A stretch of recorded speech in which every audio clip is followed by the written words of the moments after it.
Kasi naniniwala ko na, alam mo yun, lahat ng nangyayari is may rason kung bakit siya nangyayari. Kasi parang process siya na para mag-evolve ka or ma-improve mo yung self mo. Wala akong babaguhin siguro. Wala akong babaguhin. Pero yung ngayong year nga, kung ano yung i-reset ko. Kasi dati wala akong long-term goals.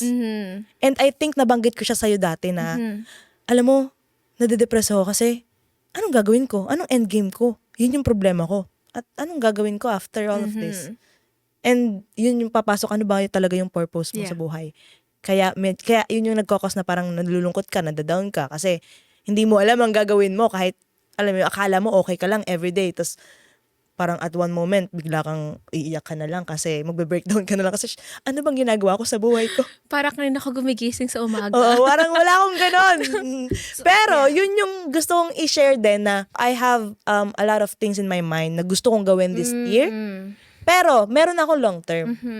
At least now, medyo clear na siya sa akin na ano yung talaga gusto kong gawin. Yeah.